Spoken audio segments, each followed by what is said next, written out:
Hi, this is Stephen Andrews, Outlaw Bookseller, and welcome to the Paul Draper unboxing. If you're new to the channel, please subscribe because there will be more Paul Draper Manson videos looking at the back catalogue and doing some analysis.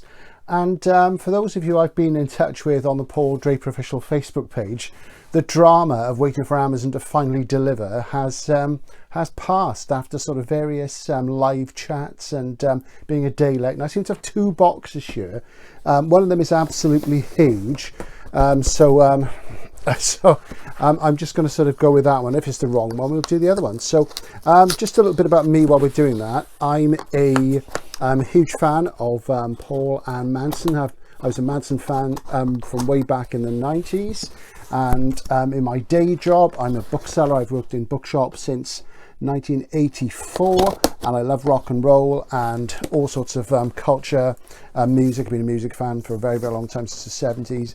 And I'm really excited about this because I think Paul is one of the few contemporary musicians who's got anything to actually say, especially to somebody my age who's been around the block, you know, quite a few times. And oh yeah, it's looking good. We've got the right sort of we've got the right items. It's a huge box.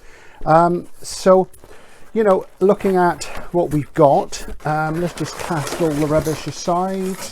Huge amounts of cardboard and stuff. Right, okay, so we have the compact disc, yay, and we have the album, and this is currently #1 on Amazon, and this is the clear vinyl edition. So this is going to be interesting. I've been listening to the download for about a day. I'm going to do another video with a full analysis. So we'll just have a quick look at this now. And of course, this is a concept album, and this is nothing new to those of us who've been fans of Paul and previously Manson for a long time, because of course, you know, we're used to that going back to Grey Lantern, and to a degree 6 as well, I would say, is a concept album. And you know, the term concept album conjures up certain images of prog, and of course Manson and Paul have been associated with neo-prog for a long time. For me, Manson and Paul have always been those sort of bands who people either love them or they don't get them at all. And I often wind my friends up, not meaning to, by describing Manson as the thinking man's Radiohead, which people generally don't like. And nothing against Radiohead, you know, they're good and everything, they're okay. But to me, Manson and Paul's work has got the real depth. And all right, okay, lovely pink sleeve there. I went with the pink, as you can see, as much as I could. I would have worn green as well, but if you're a bloke, you can't get anything green, of course. So there we are. So there's the gatefold sleeve. Let's have a little look at that. Very, very fetching. Okay. I was very divided about what edition to go for. Couldn't afford to go for them all. I probably will go for the 5.1 version at some point, because I do like surround. And of course, working in a bookshop as I do, I've been selling self-help manuals, and this is a parody of a self-help manual, for nearly 40 years. So, you know, things like how to win friends and influence people, I'm okay, you're okay, think and grow rich, and don't sweat the small stuff. These are titles which I know like the back of my hand. And I've always had very mixed feelings about self-help manuals, and we'll come on to that, but we'll look at the vinyl first. And yeah, there you go. Now that's a nice clear vinyl. Some clear vinyl I find is too sort of shiny and glassy. I do like a slightly more opaque one like this, slightly more diaphanous, and that's lovely. That's what I was hoping for, and based on other photographs I'd seen. That's it. So that's rather nice. So what I'm going to do, I'm going to apply the Q rating standards, and I'm going to slip that into a black poly lined inner, which I get from Covers 33. I'm not advertising them. I always do this. I always mention them because I think they're good. That reminds me of the Vertigo label, the old 70s prog label. Do you remember that? What a cool label. That's excellent. And the green and black is nice together. It's interesting listening to this. I'm not going to do a full-blown analysis this time, but thinking about the basic concept of the self-help manual. I've always been very dubious about self-help manuals. I've always thought they probably do more harm than good, but I probably shouldn't say this because they're one of the things I sell for a living, but you know, it is sort of freedom of choice, isn't it? You know, so and of course we've got a gatefold sleeve here. So I'm just going to sheathe that in a nice PVC outer as well. As you can see, I'm very concerned about getting the Q rating right, because, you know, you've got to look after your vinyl, you know, because it's delicate. So a nice thick PVC outer there. And yeah, I'm really excited about this because, you know, the last record from Paul was quite some time ago, 4 or 5 years ago, wasn't it? Spooky Action. And that was a great record. That was, for me, one of the best records of the 21st century so far. And I don't buy a lot of records by contemporary artists because, being an older guy, like I say, I feel that a lot of artists who are younger than me, they haven't had the life experience and the wisdom, and, you know, you tend to listen to older artists when you're growing up, so they very often have very little to say. But I've always found that Paul has got loads to say. What he's saying often isn't on the surface. You have to think about it, and it's implied and what have you. And I really think, you know, he's really got something special as a lyricist. I think he's really sophisticated, and I think that sort of comes from, you know, something that, you know, he said early on the days of Manson, which was they were influenced by magazine and Howard Devoto, and that spoke volumes to me because I was a huge magazine fan, huge fan of Devoto. Bought all the records, saw them live several times and what have you. And, you know, that said a lot because they weren't a popular influence then. They were always a critically acclaimed band, but not a band that many people actually listened to. So, you know, that always sort of made me sort of enamored of Paul, and I could see straight away where the obliqueness and the cleverness was coming in. And at the same time, the accessibility, great tunes, great singing, melodies, what have you. You know, Manson and Paul's work has always been catchy, you know, and that's the thing. And yeah, this is lovely. I do like the Pink and the Green. Pink and the Green, of course, is a novella by Stendhal, the great French novelist. So there we are. So Cult Leader Tactics.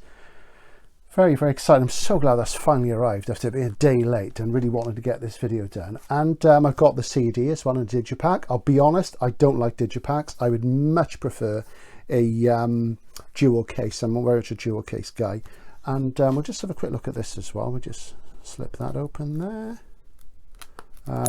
I generally play CDs rather than vinyl, largely because my record player is under about 600 CDs of the 1,000 odd I've got, and you know, so I tend to play CDs. And as I say, I've been listening to the free download on my PC while I'm, you know, clicking the track thing every few seconds to see if there's any sign of it actually arriving. And I'll just peel that off there. Yeah, that's nice, very bold, isn't it? And I'm really glad that it's got #1 for Paul. He really deserves success because he's a, you know, hard-working musician and a great songwriter. Little sticker on here. I'm just going to try and peel that off the shrink, and if that works, I'm going to pop it onto the CD. Doesn't always work, of course. We're about halfway there on that, I think, and we'll just nip that in there. So that's the CD, so I can have a proper listen in the living room now. And we'll take one more look at the vinyl on this. So yeah, I'm doing a lot of unboxings at the moment. You know, it's like that sometimes. Obviously, records all come out the same day, and you go like a long time and you don't get anything, then everything comes at once. So I'm doing about 4 unboxings over the next week or so. I filmed a few already, and this one will go up today, Saturday the 29th. So that's lovely, isn't it? Great stuff. And, you know, just some sort of more thoughts about the album, really. Just have a quick look at the song listing, the track listing. I haven't read the lyrics yet as such. Obviously, I've been watching the videos of the singles on YouTube, as you do.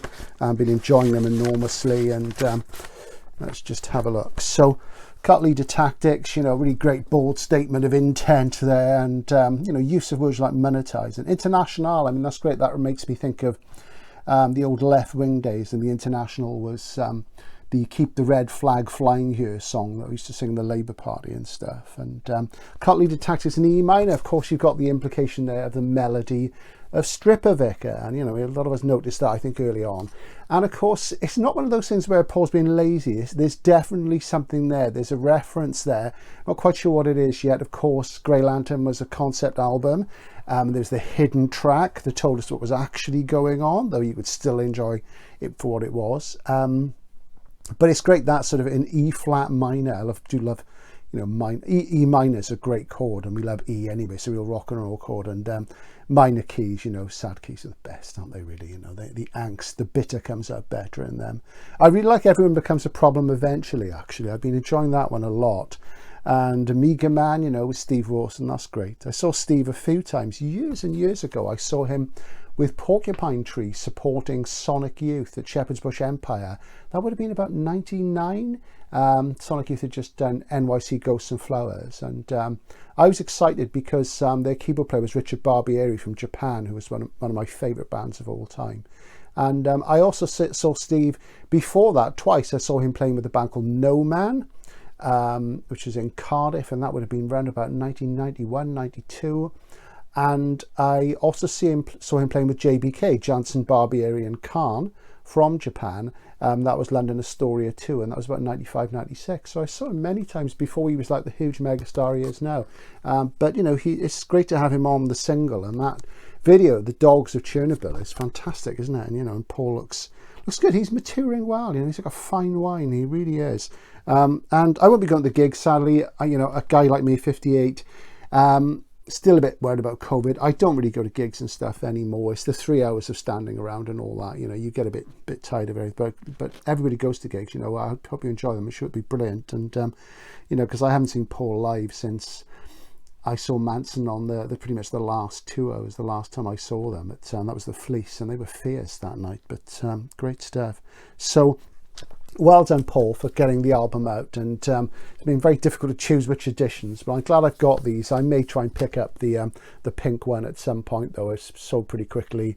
Maybe the Rough Trade green one, almost certainly the 5.1 Deluxe, as I do love surround. You know, it's great stuff. So that's my initial unboxing of Cult Leader Tag. It's so relieved to finally get it. So this is Outlaw Bookseller signing out for now.